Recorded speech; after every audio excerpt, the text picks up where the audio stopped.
abyss of your vision, with colors flying in your perfect reflection. Filtering thoughts with unfiltered emotions through your sight.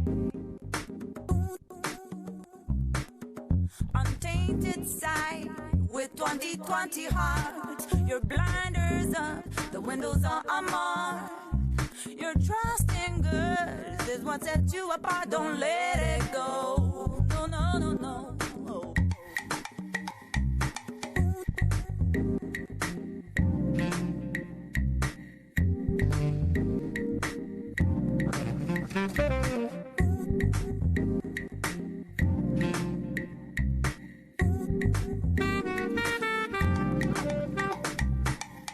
Untainted sight with 20/20 heart. Your blinders up, the windows are unmarked. Your trust in good is what sets you apart. Don't let it go.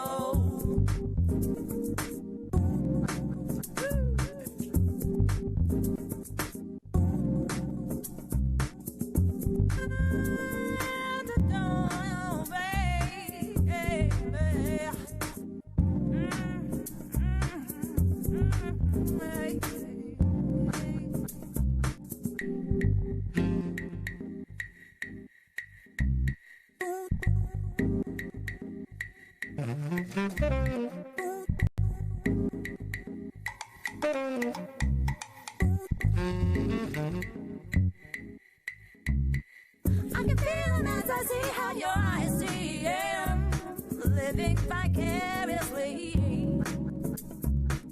I can feel them as I see how your eyes see him, living vicariously. Possibilities are in your eyes. Don't baby.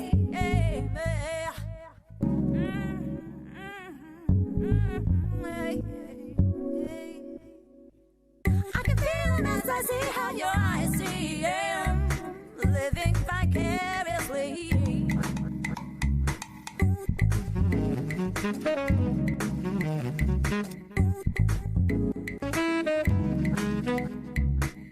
I can feel him as I see how your eyes see him, living vicariously.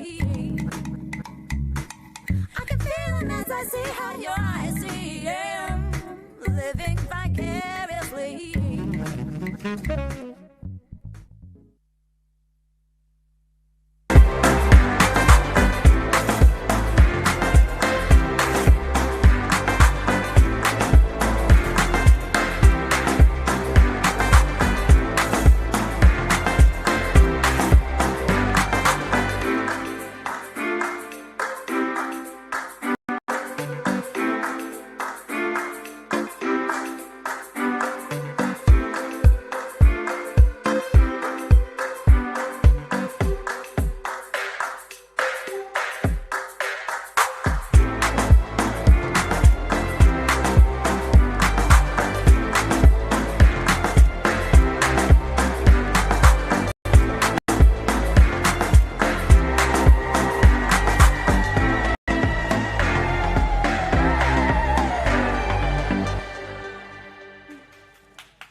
Good morning, ladies and gentlemen. I'd like to welcome you to this interesting panel discussion that we're about to have on the growing demand for African interior design and decor. And I have an interesting and amazing panelists who will be joining me today, and I'll call them on stage. I would like to call on Miss Chrissa Amua.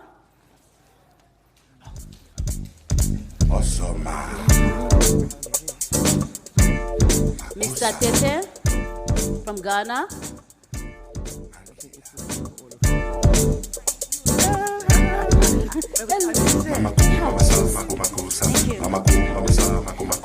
And Mr. MP from South Africa.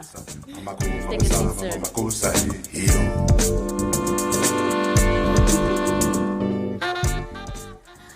Just before we start the session, I want us all to imagine that this conversation is taking place in 2030 at a housewarming party of Wizkid's new home that he has just built in Singapore. The home is designed by Mr. Tete. The interior design is curated by Mr. Mpe. And Krisa has designed all the furniture and decor accessories. You in the audience are all invited to this beautiful experience, and it's the party of the season and the most talked about home in town. So on that note, with that setting in mind, I would like to ask all the panelists, what does African design mean to you? Keeping in mind that we are a beautiful continent of 55 countries, and within these countries, we have a multitude of sub-ethnic groups. And I'll start with Mr. Mpe. Good evening, everyone. Am I audible? Is he audible, team? Or do I need a mic? Yeah. Okay. Well, I can jump to... Yeah. Are you audible? Yeah, no, I'm fine now. Okay, let's go. I think in that context and with respect to understanding African design, the meaning of it to me is collaboration. To understand how to work with each other, because I think that's pretty much ingrained in the culture of who we are. So understanding how to actually pull that as a resource and instill it in our design work. So for me, in a simple paraphrase way, is to basically get a good framework around collaboration. Okay, awesome. Yeah. Mr. Tete, what are your views on what is African design? I see African designs as designs that are sustainable. I mean, the elements are materials that we use in the locality, and the colors are bold, and the form is sculpted, and it is simple as well, and it's something that is in harmony with the environment. Yes. And Krisa? For me, African design is rooted in cultural symbolism. It's rooted in functionality and form, and like you said, beautiful sculpture. Yeah. And it speaks to the truth and diversity of this beautiful and vast continent. Oh, wow. And just on that note, what inspired you to start designing, to start creating? So my design journey consciously, I would say, began about 8 or so years ago. And I just saw that there was room to take, my family is from Ghana with dashes of Togo and Benin as well.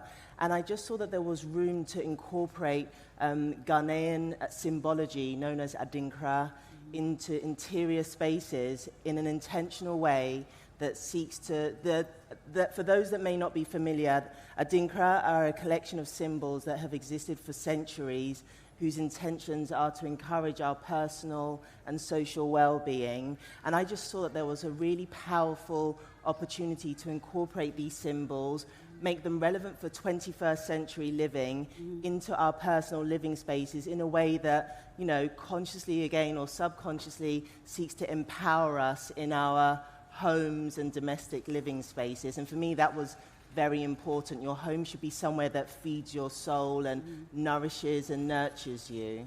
Oh, great. Mr. Hempe, has heritage inspired your work?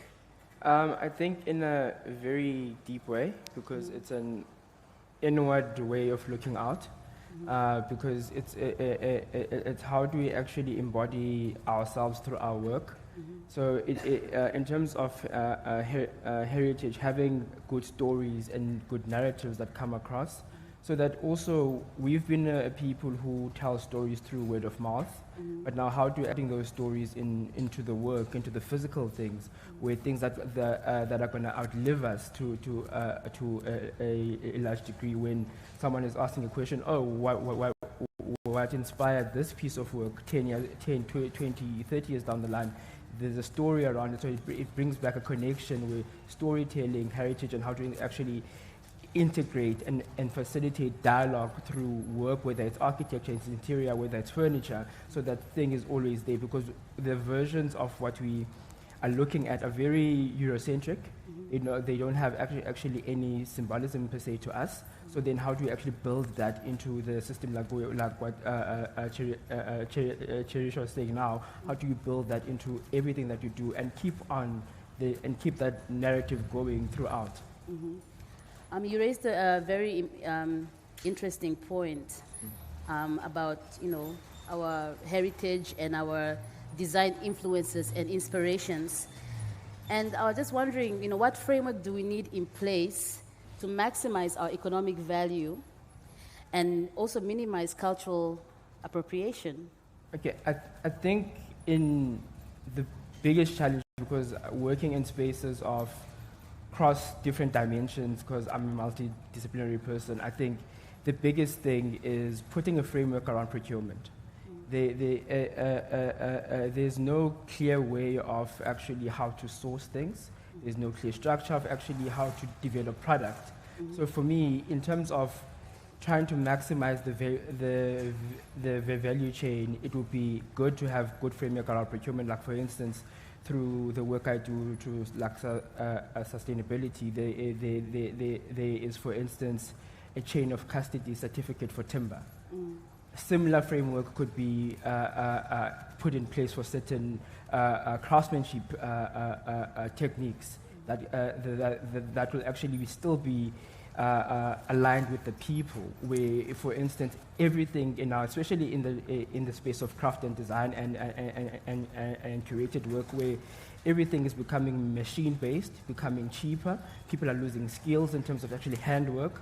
So how do you actually preserve that? So for me, policy on framework, and then in terms of appropriation, I think as a continent we need to look carefully at what we need to do around our IP framework related to, especially to cultural storytelling and craftsmanship. So how do we actually keep IP more open in the continent, and then put more exhaustive framework for us, but everybody outside of the continent has quite a number of loopholes to actually go through in order for and also and then clear structure of actually how to deal with culprits. It's a big task, but I think those two elements, looking at procurement, looking at IP, exhaustive IP for us, so that we can share skills, because some people in South Africa might learn a new set of skills from people in Ghana, and etc. And then we can have that exchange. Same thing could happen with procurement as well. I think we can focus there more, and then everything else might actually start rolling off. Okay, perfect. Mr. Teta, do you want to add to that? Can you please repeat the question again? The question was around how do we maximize economic value and also minimize cultural appropriation in terms of African design? Yes, I was going to something easily available. We didn't have ways of selling our products. And now I see that the opportunities of telling your story online and displaying the excellent architecture, furniture, artwork that is in the continent can now be put out there for everybody, across the world to look at.